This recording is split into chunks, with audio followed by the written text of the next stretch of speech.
Au début de l'histoire, d'innombrables vaisseaux spatiaux extraterrestres géants sont arrivés aux États-Unis et le Soleil était bloqué par les vaisseaux spatiaux. Les humains ressentent de la peur en regardant les énormes vaisseaux spatiaux. Des éclairs constants illuminent la Statue de la Liberté. À l'intérieur du vaisseau spatial, il y a un groupe d'envahisseurs extraterrestres prêts à prendre le contrôle de la Terre. Pendant ce temps, le Japon n'a pas encore été envahi par les extraterrestres. Les gens mènent des journées paisibles comme d'habitude. Notre protagoniste, Ataru, apparaît également à ce moment-là. Ataru est un garçon très attiré par les filles, toujours en train de regarder d'autres filles, ce qui rend sa petite amie, Shinobu, folle. Pour rendre Shinobu heureuse, Ataru promet qu'il l'aime uniquement.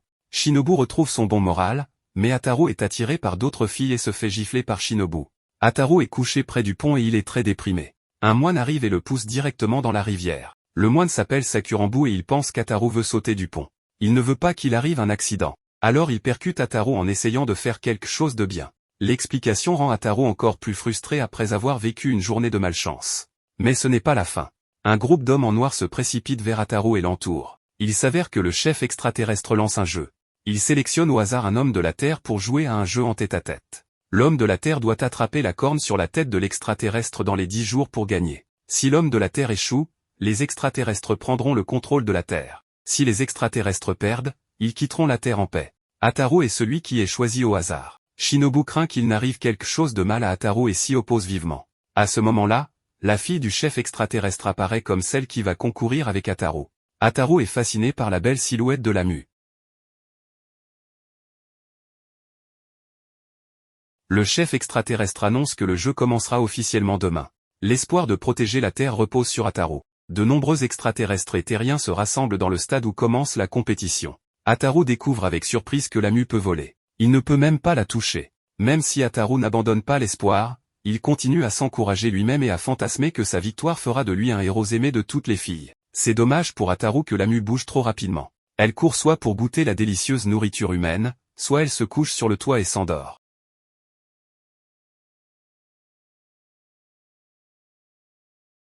Le chef extraterrestre prédit avec arrogance que la Terre lui appartiendra lors d'une interview. Les parents d'Ataru sont sous une grande pression.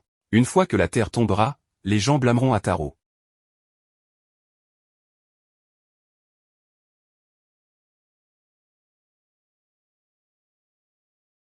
Cet encouragement pousse Ataru à être déterminé à gagner demain. Le dernier jour de la compétition, Ataru court plus vite que jamais. Il peut même atteindre les pieds de la mue. Mais à sa grande surprise, la mue peut lui donner une décharge électrique. Ataru, qui est terrassé par la décharge électrique, essaie de se relever. Il se précipite vers la mue maintes et maintes fois et ne veut pas abandonner. Ataru est très désireux de gagner le jeu et d'épouser Shinobu.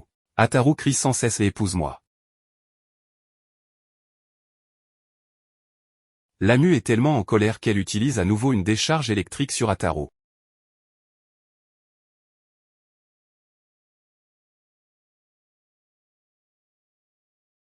Les terriens remportent le jeu à la fin de la compétition. C'est à ce moment que l'accident se produit. Auparavant, Ataru avait crié pour le mariage, mais il s'avère que la mue avait mal compris ce qu'Ataru avait dit et pensait que c'était une proposition pour elle. Elle est distraite pendant la compétition et se fait attraper par Ataru.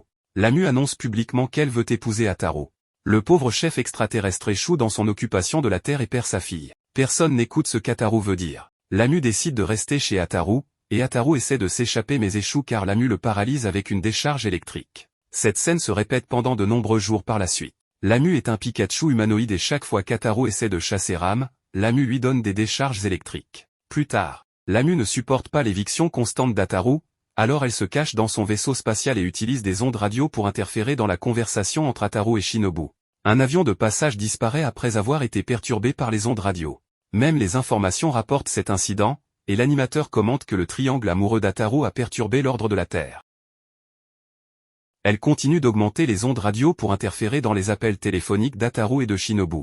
Ataru décide de passer du temps avec Shinobu, mais la mue devient jalouse et utilise des dispositifs de haute technologie pour contrôler le tonnerre et la foudre. Tant qu'Ataru est hors de la maison, il sera puni. Le père d'Ataru lui prête son imperméable en caoutchouc en voyant à quel point il est déterminé à voir Shinobu. Avec cet imperméable complètement isolant, Ataru a plus confiance pour faire ce qu'il veut faire. Sakurambo est également touché par l'infatuation d'Ataru. Il se porte volontaire pour l'aider, mais il l'aide de la mauvaise manière, et Ataru est heurté par un poteau téléphonique. Ataru devient fou et abat Sakurambo. La mue voit Ataru et Shinobu courir l'un vers l'autre. Elle augmente l'intensité de la foudre et provoque une panne d'électricité à grande échelle sur la Terre. Ataru et Shinobu se serrent dans le noir. À ce moment-là, Lamu est submergée par la jalousie, elle prend le contrôle du vaisseau spatial et les percute. La violente explosion soulève de la poussière partout. Ataru ne peut pas voir et confond Lamu avec Shinobu et la serre dans ses bras. C'est maintenant le tour de Shinobu d'être jalouse. Dans les jours qui suivent, tout ce qui se passe bouleverse la famille d'Ataru. Ataru doit faire face à la Lamu collante qui insiste pour l'épouser. Ce n'est que le début. Lorsqu'Ataru est en classe, les enseignants et les camarades de classe retiennent leur colère. Shinobu est encore plus en colère et elle pleure beaucoup. Il s'avère que Lamu vient encore en classe et essaie de flirter constamment avec Ataru. Le fait que Lamu force un baiser à Ataru aggrave encore la situation. Tout le monde le considère comme un playboy qui abandonne Shinobu. Shinobu devient furieuse. Elle attrape même la table et frappe Ataru frénétiquement. Après la guerre, Ataru est écrasé sous une pile de chaises.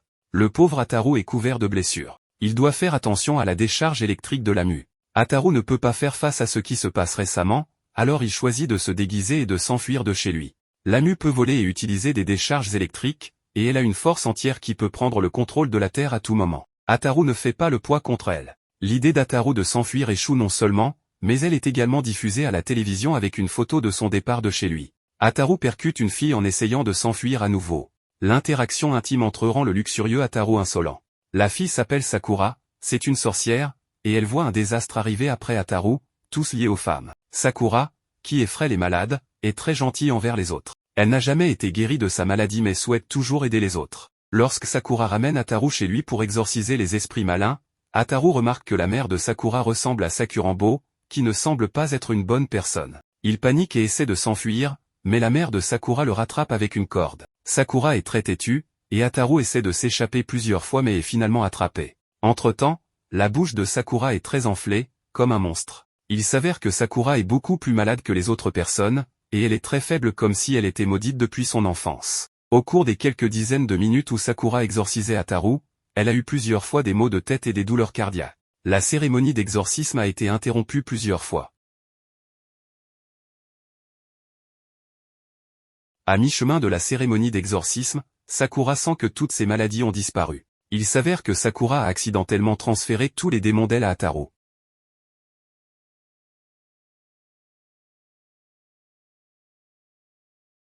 Ataru est envoyé à l'hôpital, sa famille s'inquiète de le voir dans le coma. À ce moment-là, une belle infirmière passe par là. Ataru reprend immédiatement ses esprits et drague l'infirmière. Lamu est irrité par ce qu'il fait et lui donne des décharges électriques. Ataru, qui est attrapé et renvoyé chez lui, reprend sa vie d'être électrocuté par Lamu chaque jour. Il demande à Sakurambo s'il peut sceller les super-pouvoirs de Lamu comme il l'a fait avec les démons. Pour la sécurité d'Ataru, Sakurambo fabrique un ruban pour sceller ses super-pouvoirs. Il demande à Sakura de trouver quelqu'un pour le remettre secrètement à Ataru. Les super-pouvoirs de Lamu seront scellés dès qu'Ataru mettra le ruban sur la corne de Lamu. Ataru est la seule personne qui peut enlever le ruban. Ataru semble voir le sauveur de sa vie quand il reçoit le ruban, et il trompe Lamu en disant que c'est un cadeau du mari à sa femme. Lamu y croit. Après que la corne de Lamu a été attachée avec le ruban, ses capacités disparaissent complètement. Elle ne peut ni voler ni utiliser de décharge électrique. À ce moment-là, Lamu n'a pas encore réalisé que c'était un stratagème d'Ataru. Elle montre son ruban à Shinobu quand elle vient apporter de la nourriture à Ataru, ce qui rend Shinobu jalouse et la pousse à rester loin d'Ataru. Lamu a perdu ses super-pouvoirs ainsi que son sentiment de sécurité cette nuit-là. Elle a séjourné chez Ataru et a essayé de vivre avec lui. Elle découvre une lettre de Sakurambo à Ataru. Maintenant, tout éclate au grand jour. Et elle sait qu'Ataru voulait que ses super-pouvoirs soient scellés. Sans super-pouvoir, Lamu gratte simplement le visage d'Ataru avec ses ongles. Ataru se sent déjà coupable, et maintenant il est forcé de défaire le ruban. Lamu retrouve ses super-pouvoirs et les intensifie. Ataru est condamné à s'échapper cette nuit-là. Grâce à la divination de Sakurambo, il prévoit qu'il pourrait être impliqué dans des ennuis et s'enfuit avec ses bagages pendant la nuit. De leur côté, les 4 idiots continuent de se battre et de participer à un match de tennis, rivalisant pour échanger leurs partenaires. C'est là qu'il lance une balle loin, et elle va frapper des corbeaux étranges qui protégeaient la femme endormie à l'intérieur d'une sorte de capsule, sortie du vaisseau spatial, car ils sont ses protecteurs. Après un tas de bêtises, la capsule finit par tomber sur Shuutaru, et lui ainsi qu'Ataru tombe amoureux de la fille qui se trouve à l'intérieur. Quand les corbeaux arrivent, il réalise que Shuutaru est un vrai séducteur, l'un des plus beaux, et il pense qu'il est l'homme idéal, le mâle parfait pour leur princesse Kurama, c'est ainsi qu'elle s'appelle, la fille dans la capsule. Comme ils viennent d'une autre planète où les hommes, les mâles, n'existent plus, ils ont besoin que Shuutaru devienne le mari de leur princesse et qu'ils passent une nuit pleine d'amour. Pour la réveiller, Il faut lui donner un baiser. Évidemment, Shutaru n'était pas très sûr de lui, car il ne croit pas aux démonstrations d'affection en public. Mais Ataru, lui, était complètement décidé à le faire. Avant que Shutaru ne s'exécute, il est interrompu par Shinobu, qui est clairement intéressé par Shutaru. C'est alors qu'Ataru saute avec toute sa force, peu importe qu'il soit retenu par la mue, et embrasse la princesse endormie. Évidemment, tout le monde est furieux contre Ataru, mais lui, il a réussi, donc il est content. Malheureusement, le chef des corbeaux dit à Shutaru qu'il aurait dû les laisser faire, car selon la tradition, elle doit se fiancer avec le premier qui l'embrasse, celui qui la réveille avec un baiser et c'était Ataru. La princesse se réveille, et la première chose qu'elle voit, c'est le beau Shutaru. Évidemment, elle tombe complètement amoureuse de lui et est ravie des corbeaux qui lui ont trouvé un fiancé parfait. Elle veut même avoir plein d'enfants avec lui. Malheureusement pour elle, ce n'est pas lui qui l'a réveillée. De son côté, la mue n'est pas très contente non plus et est très en colère, car Ataru a embrassé cette princesse avant elle, ce qui est vraiment triste. Quelques jours passent, et tous les corbeaux sont réunis, la mue aussi, car ils ne savent pas quoi faire avec le fiancé de la princesse. Certains disent qu'ils devraient simplement la mettre avec Shutaru et basta, il n'y aurait plus de problème. Ils disent qu'elle ne le saura jamais si on ne lui dit pas, et la mue est prête à les aider avec ça. Malheureusement, le chef des corbeaux, le plus ancien, insiste sur la tradition, la princesse doit se marier et avoir son moment romantique avec Ataru. Le vieux corbeau dit qu'il rappellera à la princesse Kurama, même s'ils ne savent même pas où elle est. De retour en classe, rappelons qu'ils font partie d'un petit groupe du conseil étudiant de leur classe, ou du moins ils étaient là pour donner une conférence entre garçons et filles à leurs camarades, bien qu'ils soient les moins qualifiés pour ça. Shutaru, qui est très triste de ne pas l'avoir embrassé quand il en avait l'occasion, se morfond. La princesse Kurama apparaît, et évidemment, Ataru tente de s'approcher d'elle. Elle le frappe pour être un idiot, et la mue arrive aussi pour défendre son petit chéri, ce qui complique encore plus les choses. La mue demande à Ataru de la regarder, et il lui dit que personne ne peut dire non à une nuit de romance sans engagement. Ensuite, pour éviter les problèmes, les corbeaux arrivent pour poursuivre leur plan et attachent leur chef pour qu'il ne les dérange pas avec cette histoire de tradition, afin de pouvoir unir la princesse à Shutaru. Les filles de la classe sont évidemment très en colère contre cette princesse Kurama qui veut voler leur Shutaru, comme c'est normal, et elles veulent lui expliquer tout ce qui s'est passé, qu'elle a tout mal compris, car c'est Ataru qui l'a embrassée. Mais on ne les laisse pas faire. Les corbeaux sortent Ataru de la classe et lui disent de faire attention, car ils veulent qu'il passe une nuit amoureuse avec leur princesse et qu'il joue le jeu pour y parvenir, car le bonheur de leur princesse et la prospérité de leur clan sont en jeu. Mais Ataru est trop juste et ne veut pas lui mentir. Cependant, les corbeaux sont assez convaincants, alors il envisage de jouer le jeu, même si tout est un mensonge. Comme Ataru et Shinobu ne cessent de mettre ce mensonge en péril, ils décident de tout préparer pour régler ce problème une bonne fois pour toutes. Ils créent donc tout un espace pour qu'il y ait un acte romantique et amoureux. Même la mue s'occupe de tout aider pour faire un petit nid d'amour. Ils terminent le nid d'amour, et tout est prêt. La princesse veut faire des bébés, mais Shutaru se sent un peu mal, car il ne peut pas faire ce genre de choses en public bien que techniquement, il ne soit pas en public, mais tout le monde saura ce qu'ils font dans le nid. C'est compliqué. Les corbeaux leur disent qu'ils ont tout arrangé pour qu'elle soit de bonne humeur à l'intérieur, donc il peut y aller tranquillement, et personne ne peut voir de l'extérieur. Mais la princesse Kurama ne veut pas entendre un non comme réponse. Toutes les filles sont tristes, car elles vont perdre Shutaru. Il faut dire que l'intérieur est décoré de manière très étrange. Alors qu'ils étaient sur le point de commencer, Ataru réapparaît, bien décidé à ne pas laisser cela se produire. Malheureusement, le grand-père arrive aussi, et il lui raconte la vérité, cet idiot d'Ataru est celui qui l'a réveillé avec un baiser. Shutaru doit aussi avouer la vérité, qu'il n'est pas celui qui l'a embrassé. La pauvre princesse est totalement sous le choc avec cette nouvelle. Avec toutes ces bêtises, il réalise qu'Ataru et Shutaru ne sont pas si différents, du moins à l'intérieur, ils sont pareils. La différence, c'est l'apparence extérieure. La princesse dit que l'apparence est ce qui compte, même si le corbeau ne veut pas qu'elle suive la tradition, donc elle ne peut pas enfreindre les règles. Au final, tout ça tourne en absurdité, car même si elle enfreint les règles, le corbeau lui-même ne sait pas ce qui se passe. Ils doivent donc faire des recherches pour voir ce qui arrive si elle ne suit pas la tradition. Ils remontent génération après génération, mais aucun ancien ne sait vraiment quel est le châtiment pour ne pas respecter la tradition. Ils finissent par arriver au premier qui a créé cette tradition. Ils pensaient ne le dire à personne, car c'était la raison pour laquelle celui qui l'embrassait en premier devait se marier avec elle. La princesse Kurama lui demande de lui expliquer, s'il vous plaît. Il lui raconte alors l'histoire, il avait établi ces traditions en souvenir de ses aventures de jeunesse.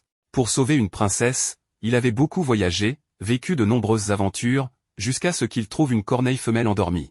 Il l'a embrassée, elle s'est réveillée, et ils se sont mariés. La princesse Kurama n'en peut plus de toutes ces bêtises et coupe le contact avec ce corbeau ancestral. Elle réalise qu'elle a passé toute sa vie à se consacrer à une tradition qui n'avait aucun sens. Le point positif, c'est qu'elle n'a plus à décider avec qui se marier, et elle peut prendre sa propre décision. Elle est déterminée à avoir de beaux enfants avec Shutaro.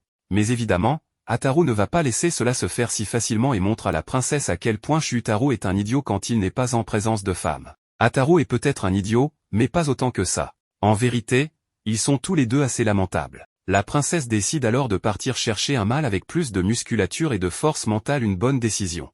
Elle s'en va donc chercher son homme parfait avec ses corbeaux, qui, malheureusement, ne sont pas payés pour les heures supplémentaires.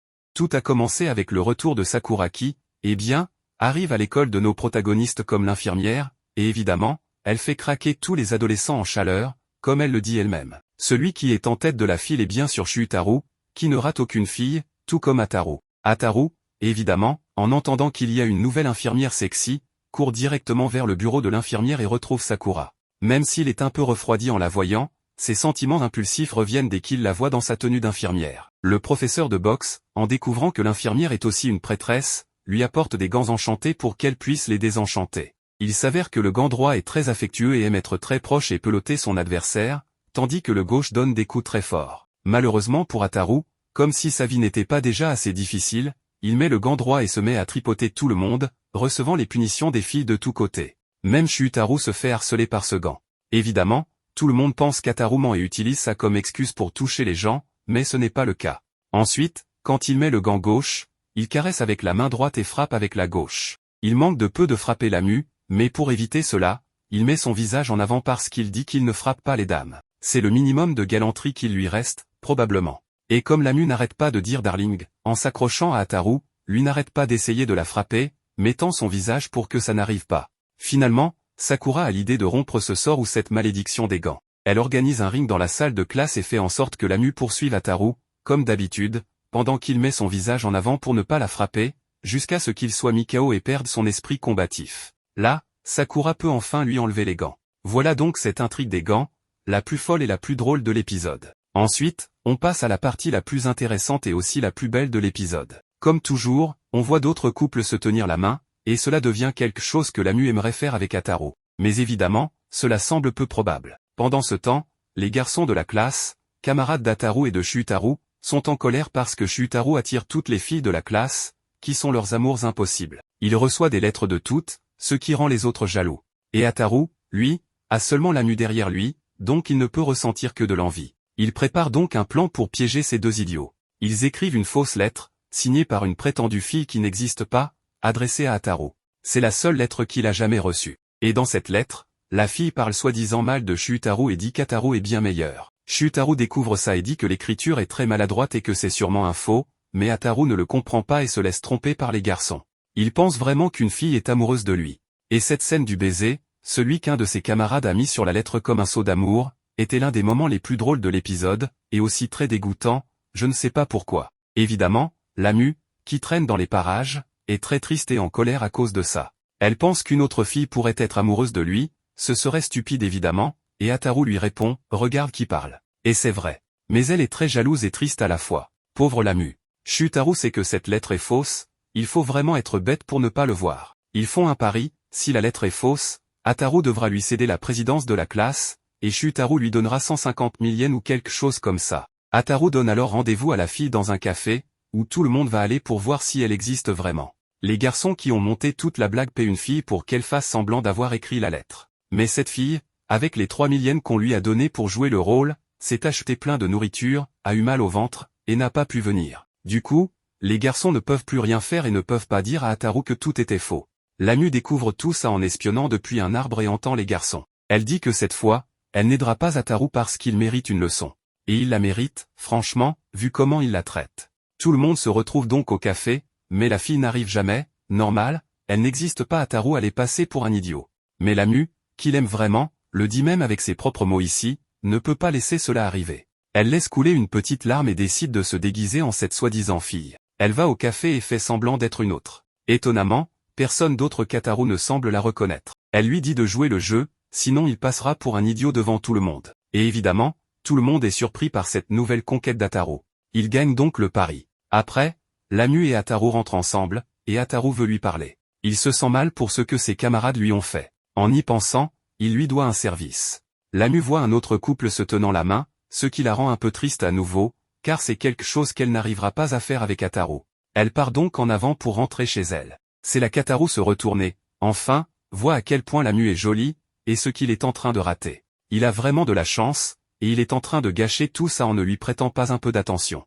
Alors que Lamu s'apprête à s'envoler, il lui prend la main avant qu'elle parte et lui dit de marcher un peu plus avec lui. Évidemment, Lamu est très heureuse, et ils continuent tous les deux main dans la main. Cette fois, Ataru revient de l'école avec une grande faim et beaucoup d'enthousiasme, car c'est le jour du sukiyaki. Il est content car il va manger son plat préféré. Malheureusement, quand il arrive à la maison, il trouve Lamu complètement habillée comme pour aller à la guerre, car elle a une sorte de compétition ou de rituel sur sa planète, et son mari doit l'accompagner. Elle ouvre donc une porte interdimensionnelle ou quelque chose comme ça, et ils partent sur la planète de Lamu. Là-bas, le pauvre Ataru se retrouve au milieu d'une guerre potentielle, enfin, supposément une compétition très sauvage. Il est triste car il n'a même pas pu manger son dernier sukiyaki. Pendant ce temps, les parents d'Ataru entendent leur fils supplier pour manger quelque chose, alors qu'il mange toute sa part de sukiyaki, puis finissent par se sentir coupables. Revenons à Ataru, qui participe à cette soi-disant guerre, qui n'est en réalité qu'un simple jeu. Je ne sais pas vraiment comment s'appelle ce jeu au Japon, mais en gros,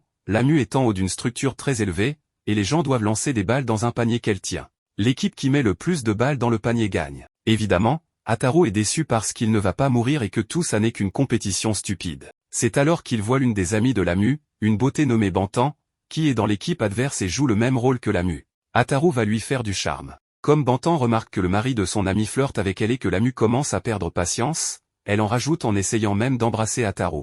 Bien sûr, Lamu se fâche, laisse tomber tout son panier de balles et va les interrompre, ce qui fait perdre l'équipe Oni, l'équipe de Lamu et de son père. Il faut alors désigner quelqu'un de l'équipe perdante pour être sévèrement puni. D'habitude, c'est un choix difficile, mais cette fois il n'y a aucune hésitation, le plus idiot, c'est clairement Ataru. Ataru va donc subir une punition sévère, qui consiste en fait à recevoir plein de petits projectiles, comme s'il servait de cible vivante. Encore une absurdité. Ses parents peuvent même voir ça grâce à Sakurambo qui leur montre une sorte d'hologramme de leur fils soi-disant puni en enfer. À la suite de ça, Ataru attrape un rhume, ce qui lui permet d'avoir Shinobu à la maison pour s'occuper de lui. Mais bien sûr, Sakurambo est aussi là, faisant ses bêtises. Les choses se compliquent quand ses camarades arrivent avec Shutaru, soi-disant pour lui remonter le moral, parce qu'il est malade, mais en réalité, juste pour voir Lamu. Le problème, c'est que Lamu n'est pas là, elle est sur Neptune avec une de ses amies. C'est à ce moment qu'il y a du mouvement dans le placard d'Ataru, celui où la porte interdimensionnelle a été ouverte.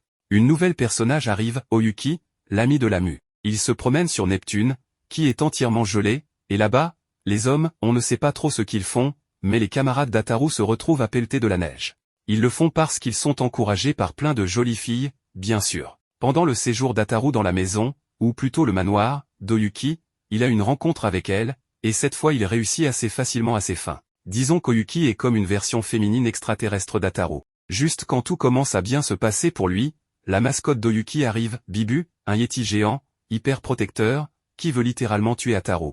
Ataru s'enfuit en courant à travers le portail pour retourner dans sa chambre, mais il est rattrapé par le yeti. Et en plus d'être enrhumé, il faut maintenant soigner ses blessures. Au passage, on découvre que les vraies intentions d'Oyuki étaient de voler le mari de Lamu. Mais elle n'a pas pu, parce qu'il a été littéralement détruit. Oui, toujours le pauvre Ataru. Le seul qui est resté dans l'autre monde à pelleter la neige, c'est Shutaru, qui ne pouvait pas s'arrêter parce que toutes les filles l'encourageaient, lui disant qu'il était beau et fort. À la fin des cours, tout le monde part en vacances. Shinobu s'arrête pour dire qu'elle se retire, sans préciser de quoi. Le professeur croit qu'elle quitte l'école à cause de ses mauvaises notes et s'excuse. Mais ce n'était pas ça.